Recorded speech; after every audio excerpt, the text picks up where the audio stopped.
নমস্কার বন্ধুরা, দ্য ঢালিস কিচেনে আপনাদের স্বাগতম। আজকে আমি রান্না করব মাটন কারি। উপকরণ হিসাবে আমি নিয়েছি 1.5 কেজি মাটন, পেঁয়াজগুলোকে কুচিয়ে নিয়েছি, আদা বাটা, রসুন বাটা, শুকনো লঙ্কা বাটা, হলুদ, ধনের গুঁড়ো, জিরের গুঁড়ো, লবণ, শুকনো লঙ্কা গুঁড়ো, আচ্ছা এখানে আছে গরম মশলা, এখানে ফোড়নের জন্য রেখেছি 2টো তেজপাতা, 2টো শুকনো লঙ্কা, গোটা জিরে, আচ্ছা এখানে আছে লবঙ্গ, দারচিনি, এলাচ, আলু কেটে রাখা। এই 1.5 কেজি মটনটাকে আমি আধ ঘন্টা আগে আদা বাটা, রসুন বাটা, শুকনো লঙ্কা বাটা, ধনে গুঁড়ো, জিরে গুঁড়ো, শুকনো লঙ্কার গুঁড়ো, নুন, হলুদ, পরিমাণ মতন দই সমস্ত নিয়ে ভালো করে মাখিয়ে ফ্রিজে রেখে দিয়েছিলাম।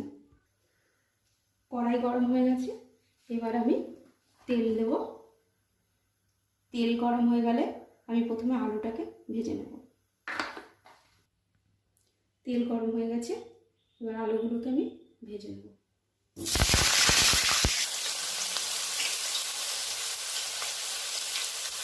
এর মধ্যে একটু হলুদ,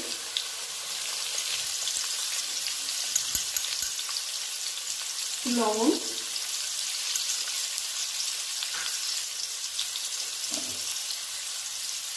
দিয়ে ভাজবো।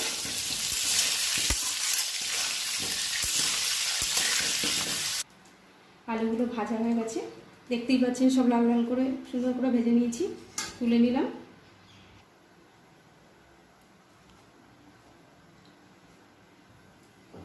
এবার আমি ফোড়নগুলো দেব। গোটা জিরে,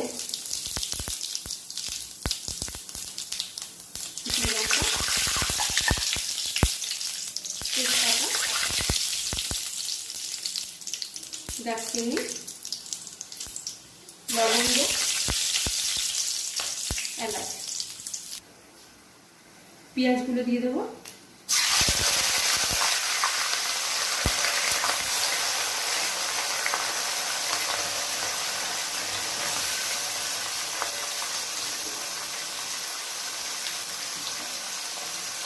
দিয়ে নাড়বো।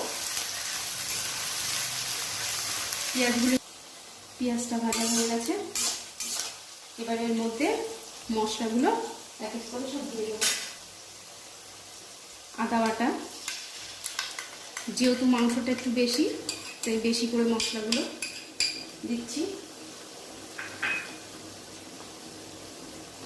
রসুন বাটা,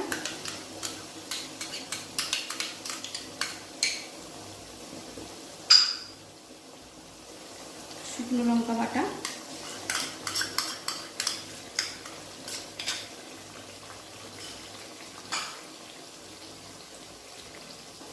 এবার একটু নাড়বো। তারপরে নুন, হলুদ, জিরের গুঁড়ো, ধনের গুঁড়ো এসব দেবো। হলুদ 2 চামচ, লবণ 1 চামচ দিচ্ছি, পরে দেখে দেবো।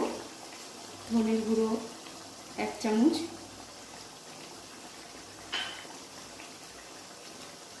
জিরের গুঁড়ো 1/2 চামচ,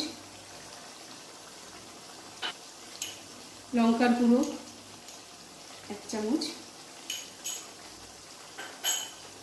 এটা আমি ভালো করে নাড়াবো।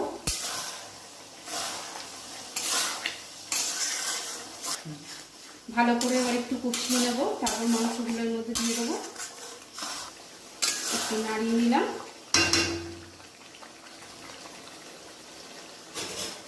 এবার মাংসগুলো এর মধ্যে দিয়ে দেবো।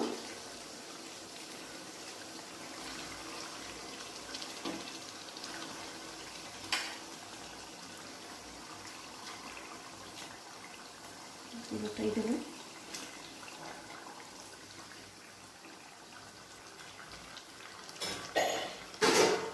পনেরো মিনিট এটাকে কষাতে হবে।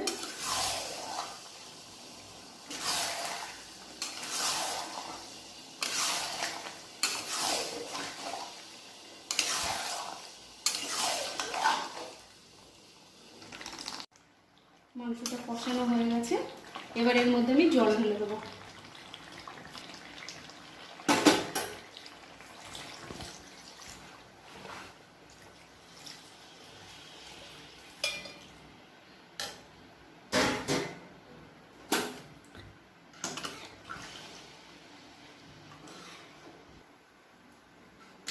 এবার মাংসটা একটু নাড়িয়ে ঢাকা দিয়ে দেবো।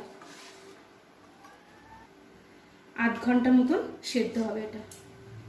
ঝোলটা ফুটে গেছে, এবার এর মধ্যে আমি আলুগুলো দিয়ে দেবো।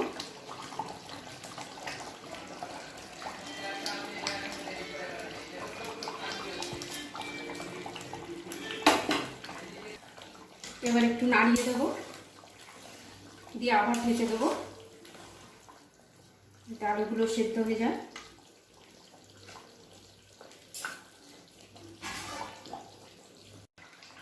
ঝোলটা ফুটে গেছে, সব মাংস আলু সব সেদ্ধ হয়ে গেছে। এবার আমি গরম মশলা দিয়ে নামিয়ে নেব।